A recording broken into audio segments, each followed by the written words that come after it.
Once we're fully digital in our currency, that'll mean the government will be able to track absolutely every bloody thing you ever do, and also be able to do things like they're already doing in China. So the Chinese government has put expiry dates on some digital currency. So they, if they need to have the population spend more, let's say because there is a recession, they could just put in an edict that would make sure that your money depreciated by 2% every month, so that would be an impetus to spending. And they could do the reverse if they wanted you to save. And so it means in potential the emergence of a system for comprehensive control that's so complete that we can barely imagine it. And we might say, well, isn't that paranoid? And I would say, look, we still think we were in a what we were really in was an epidemic of imitating the Chinese communists. We thought when we integrated China into the world economy that the Chinese would turn into a Western democracy. But what's happening instead, I would say, is that because we've invited the Chinese to the table, we're turning into the CCP. Yeah, and people are certainly not, and we're doing it under the guise of this idiot protect the virginal planet environmentalism that's all motivated by this, what would you say, fear-mongering apocalypse.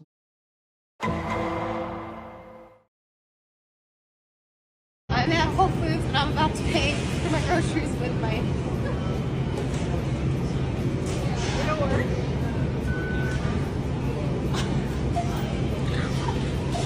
That's the coolest thing ever.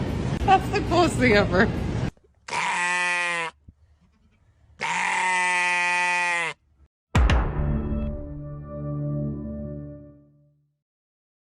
But what does central bank digital currency look like?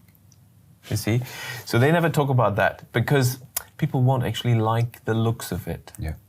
Because it apparently looks, and several central banks apparently, as I heard from my sources, have already fully developed the final stage of CBDC. I mean, it comes in stages, initially likely through your mobile phone, but that's only an intermediate step.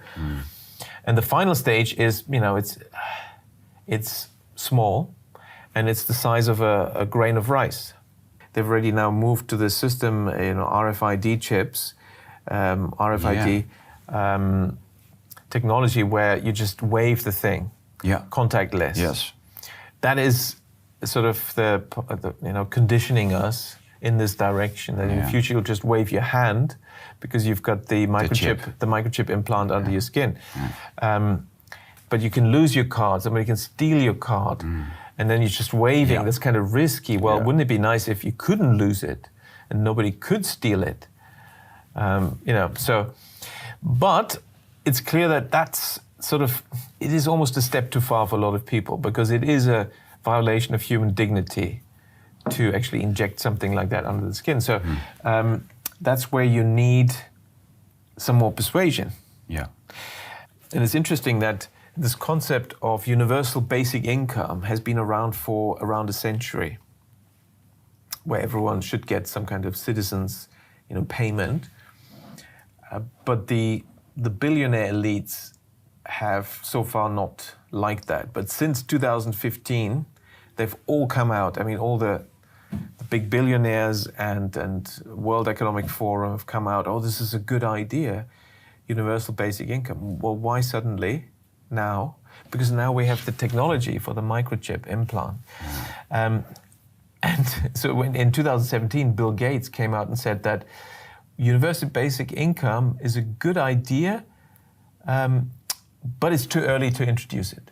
Now, what was still missing? So we had the technology for the microchip implant, but what was missing was the digital ID hadn't been introduced.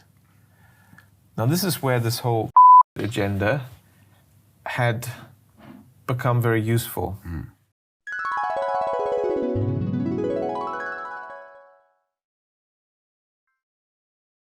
산업과 산업 간의 융합의 시대다라고 생각을 하고 있고요. 그게 다른 말로 딜이지 않습니까? 새로운 딜, 뉴딜. 산업 간의 융복합화 시대에 아주 기본적인 그런 인프라를 지금 우리가 구축하고 만들고 시범 서비스를 하고 있다라고 저는 생각을 하고 있고요. 이 디지털 신분증이 잘 적응하고 활용될 수 있도록 국민들한테 또한 많은 홍보가 됐으면 하는 게 제 개인적인 생각입니다.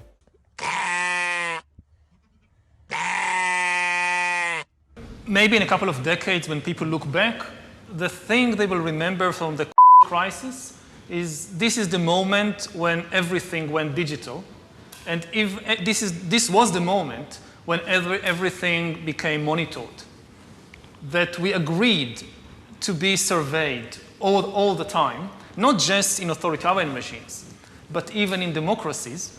And maybe most importantly at all, this was the moment when surveillance started going under the skin.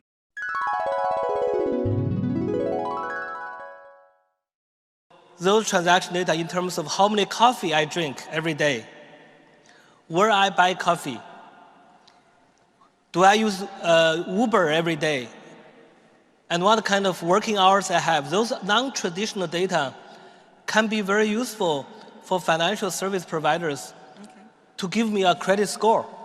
And based on that credit score, the financial service provider give me a credit line without any face-to-face due diligence. Is that central bank will have absolute control on the rules and regulations that will determine the use of that expression of central bank liability. Dans ce nouveau monde, on doit accepter une transparence, et je dirais même une transparence totale. Le secret bancaire, tout va être transparent. Et il faut s'habituer, il faut se comporter ainsi. Ça devient, comment dirais-je, intégré dans votre personnalité, mais si on n'a rien à cacher, il ne faut pas avoir peur.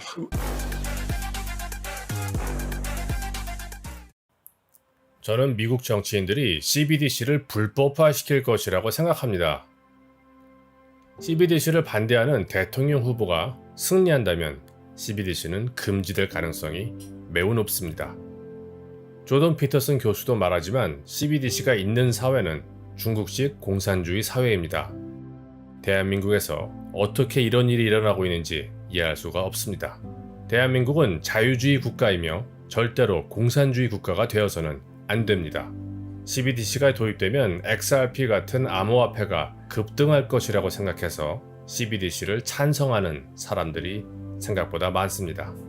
경제적 자유를 얻기 위해 경제적 자유를 박탈하는 CBDC를 원하는 이런 사람들이 알아듣는 언어로 제가 한마디 하겠습니다.